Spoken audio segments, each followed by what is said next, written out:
Hello and welcome to SiGMA Podcasts. Joining me today I have Hilary Stewart-Jones, who's the chairman and CEO of law firm Skywind. Hilary's going to be producing a series of reports for SiGMA over the next 12 months, focusing on some of the key legal issues facing the gambling industry today.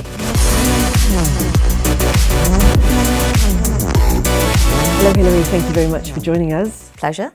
You're going to be collaborating with SiGMA over the next 12 months or so, providing a series of reports for us.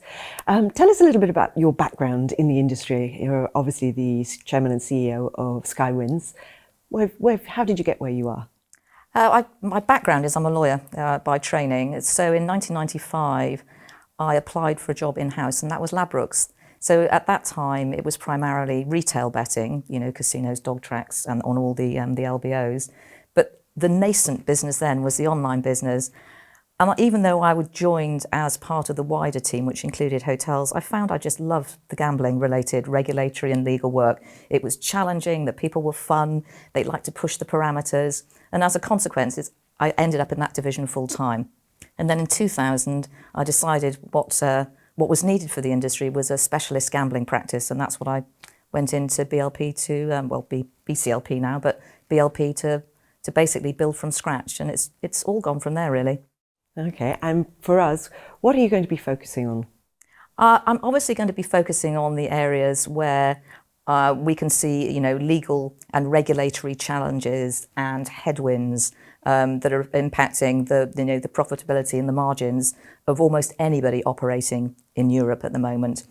So that will be the focus of SiGMA in November, to try and give some people some inside intelligence and some business experience and business cases and other challenges that operators have faced, to try and help them navigate what is going to be a hugely difficult financial time in terms of macroeconomics as well. From the legal perspective, what do you see as being perhaps the biggest challenge that you keep coming across? Staying on the right side of the regulator and not having the regulator offside. It's a pattern that is repeating time and time again, where there is almost hostility between the operator and the regulator. Certainly that's very much the case in the UK at the moment, but you see it across the board that somehow they feel that they have drawn battle lines. And that's probably not the best way to regulate, because it makes people less willing to share information, less willing to share mistakes. So without this sort of concept, I suppose, and a relationship whereby the regulator gives you an amnesty for early disclosure, that's going to be increasingly hostile. And I know that certainly directors on boards that hold, for example, PMLs, are feeling increasing the focus of a personal liability, which is very, very difficult for the industry to cope with, because you'll end up with people not wanting to do it. And as a result, it will be a race to the bottom in terms of the qualities of the individuals that you will get to fill those roles if they feel that they are personally in the firing line in relation to regulatory transgressions.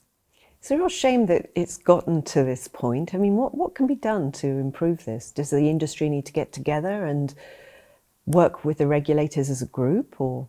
I think it would help if there was a better forum for regulators to share ideas about what good regulation looks like and how to get the best out of the cooperation with the industry. Because at the end of the day, it's in everybody's interest that it works well, because that means more people are employed, more taxes paid. So it is actually in the interest of the regulator that you have a profitable industry, and the industry is not driven underground, which is the other danger, particularly with online now, that we're all very conscious in the business that Curacao and other offshore jurisdictions are booming as a result of those operators that just cannot live with the scrutiny of the very, very tight regulation in relation to some European jurisdictions, where, as I said, the operator is seen to be the enemy. That's not to say that the operator hasn't learned to, and has had to grow up and mature and realise that you need to ensure that you look after your customer, they're not exploited. But, it's a fine line. And I think that the way things are at the moment, it's gone too far the other way in terms of the operators feeling very bruised and bloodied. Right, yes. You mentioned Curacao. They, of course, are now looking a bit harder at their licensees, aren't they? Correct. They are clamping down a bit. And what impact's that going to have? Well, it's interesting, really. Many years ago, I was involved in a project, with the jurisdiction, with a view to just doing and making that stage process from light touch regulation to medium touch regulation to a much higher level. But it'll have to be a transition process. It can't be eliminated overnight, because there are obviously wider financial ramifications for just calling out a whole group of operators as bad actors and trying to literally get them off the islands. So that it's a case of how staged the process that is and what people will be comfortable with. But if you're talking about light touch regulation versus what is going on, as I said, in Europe, it's going to be a very difficult and uncomfortable journey to make any adaptation from what they've been able to do at the moment. And also, philosophically, what are they going to do about blockchain too? Because obviously a lot of the Curacao operators are very heavily into crypto. That's a big question mark, isn't it? People were talking that they may not allow them to use crypto in their online licenses anymore. If I were the regulator, I wouldn't go that far. I would just do it so that, for example, you determine, for example, that certain types of crypto are acceptable, others weren't, that you do it within the Isle of Man has come up with a very sort of sound concept of where they would like to de-risk, but still facilitate crypto play on casinos. So I think there is a way that you can regulate it safely. I think everyone would know what it looks like when it's produced, but nobody has quite produced it yet. Right, interesting. The other big one the other big shoe we're waiting to fall, of course, is the UK and their long-awaited white paper. Exactly. What are you expecting from that? Everything that everyone's talked about, stricter deposit limits, even, tighter customer protections.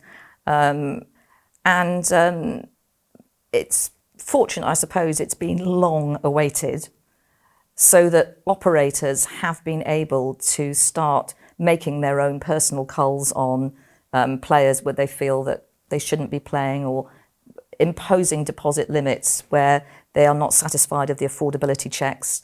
So I think that because of that, I don't think the industry needs to brace itself in quite the way that it would have happened if it had happened as quickly as everyone was first intending. But unfortunately, as I said, it's gambling is always in bad odour as far as governments are concerned, and it's an unpopular fact of life. It makes unpleasant headlines. No politician really wants to support it, apart from horse racing. And if we haven't got a regulator that can build a bridge, then it's a very difficult and hostile environment to be in. It's very interesting. One last question, just looking at it a little bit from the other perspective. Do you think that the industry and the executives in the industry have taken this on board and are doing enough themselves? Are they being proactive enough? They are very proactive, but it's a really tough place to be, to particularly in an environment where you've got shareholders in a public environment, to keep on taking down revenue. That's an unpleasant thing to face, in terms of, diminished returns. And it's therefore had previously been very tempting, I think, for operators. We saw it with FOBTs, et cetera, to make hay while the sun shines and worry about it later. And hopefully you'll be off the board then, it'll be somebody else's problem. No, from my experience now, regulation and compliance is taken extremely seriously. That there's a very ready dialogue between the board and the compliance team, and it's not a sense anymore of, well, I see it from both sides of being compliance to be get back in your box, leave it to us, we'll make the commercial decisions, you're being annoying, you're telling me I can't do something, to really understand that everybody needs to play a part and the tone needs to come from the top. We really look forward to reading your reports when they come through, and I'm sure our viewers will be will welcome your insights. So thank you very much for joining us. Thank you.